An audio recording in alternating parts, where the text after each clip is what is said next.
যারা জুতোর মালা পরিয়েছে তাদেরকে ওই গোলাম নিজামীর মতো দড়ি পড়তে হবে। আমি আজকে বলে গেলাম, বাংলাদেশের মুক্তিযোদ্ধার চেতনা এবং আবেগ যারা অস্বীকার করবে তাদের কপালে জুতোর মালা নয়, গোলাম নিজামীর মতো দড়ি অপেক্ষা করছে। টাইলক্স, যার অ্যান্টিব্যাকটেরিয়াল এজেন্ট টয়লেটের কোনায় কোনায় পৌঁছে 99% জীবাণু ধ্বংস করে। টাইলক্স টয়লেট ক্লিনার, ক্লিন মানেই টাইলক্স। কাজ নেই তো খই ভাজ। আমার মনে হয় ভারত সরকার ওই চিঠিটা ডাস্টবিনে ফেলে দিয়েছে, কারণ ভারতবর্ষের ইতিহাস জানে না এই নাবালক উপদেষ্টারা। এই সুদখোর মোল্লা ইউনুস এ জানে না ইতিহাস। ভারতবর্ষ শেখ মুজিবকে শেল্টার দিয়েছে, ভারতবর্ষ এর আগে মুজিব সাহেবের পুরো পরিবারকে শেল্টার দিয়েছে। ভারতবর্ষ, এরা তো পাতি, চীনের মতো শক্তিশালী দেশ, তার রক্তচক্ষুকে ভারতবর্ষ ভয় করেনি। গুরুদেব দলাই লামাকে ভারতবর্ষ শেল্টার দিয়েছে, চীনের চোখ রাঙানি করেনি। এ তো আমি বললাম না, রাফেল তো দূরের কথা, রাফেলের আওয়াজে পালাবে। এদেরকে কেউ কাউন্টই করে না, মশা মাছি। হেঁটে গেলে মারিয়ে নিয়ে চলে যাব আমরা। কলকাতা শহরে যে গার্বেজটা আজকে সকালে উঠেছে, ওটা যদি কার্গো প্লেন আমাদের এত আছে, আমরা উপরে নিয়ে গিয়ে শুধু ঢাকনাটা খুলে দিই, মোল্লা ইউনুস সহ গোটা ঢাকা চাপা পড়ে যাবে। যারা জুতোর মালা পরিয়েছে তাদেরকে ওই গোলাম নিজামীর মতো দড়ি পড়তে হবে।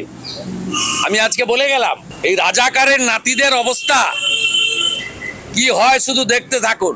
এরা অতীত থেকে শিক্ষা নেয়নি। বাংলাদেশের মুক্তিযোদ্ধার চেতনা এবং আবেগ যারা অস্বীকার করবে তাদের কপালে জুতোর মালা নয়, গোলাম নিজামীর মতো দড়ি অপেক্ষা করছে।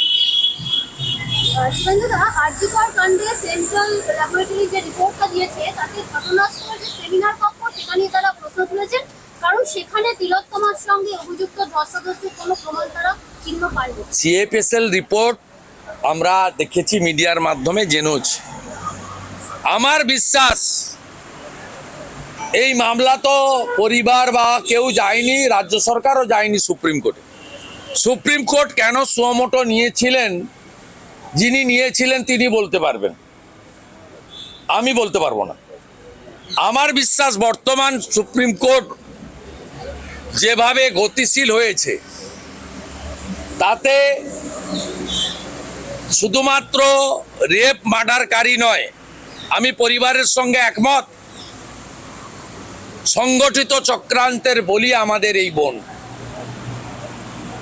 এবং প্রত্যেকটা ক্ষেত্রে ঝাড়গ্রাম থেকে বসে রাজ্যের স্বাস্থ্য পুলিশ মন্ত্রী তথা মুখ্যমন্ত্রী তার নির্দেশে সুশান্ত রায়, অভিক দে, সন্দীপ ঘোষ, নারায়ণ স্বরূপ নিগম, অভিজিৎ মণ্ডল, ডিসি অভিষেক গুপ্তা এবং বিনীত গোয়েল, তারা প্রত্যেকটা জিনিস চেঞ্জ করেছেন। বেসিন চেঞ্জ করেছেন, পোশাক চেঞ্জ করেছেন, প্রত্যেকটা জিনিস চেঞ্জ করেছে এবং 5 দিন ধরে এভিডেন্স ডেস্ট্রয়ের কাজ হয়েছে। যেটুকু এভিডেন্স ছিল অতীন ঘোষের নেতৃত্বে মমতা ব্যানার্জির নির্দেশে 14ই আগস্ট একটি বিশেষ সম্প্রদায়ের তৃণমূলের শান্তির ছেলেরা আরজিকর ভেঙে চুরে তছনছ করে জুনিয়র ডাক্তারদের হোস্টেলের ভিতর ঢুকিয়ে দিয়ে বাকি যা যা ছিল মমতা ব্যানার্জির ইচ্ছা পূরণ করেছে।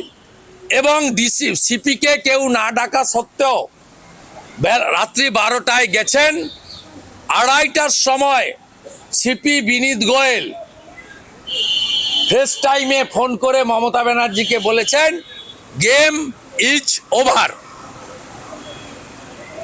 বিনীত গোয়েল destroyed every evidence। আজ না হোক কাল এর পরিণতি খারাপ। 84 সালে যারা শিখদেরকে কেটেছিল, বড় বড় নেতা, সেন্ট্রালের মন্ত্রী সজ্জন কুমার থেকে শুরু করে বড় বড় তাবড় তাবড় লোক, পাওয়ারফুল লোক, তারাও ভেবেছিল যে আমাদের কেউ টিকি ছুঁতে পারবে না। আজকে সজ্জন কুমাররা তিহারের জেলে, এদের ভিতরে থাকতে হবে। শুধু বিনীতকে নয়, বিনীত যার কথাই করেছেন সেই মমতা ব্যানার্জিকেও সঙ্গে যেতে হবে, আজ নয় কাল।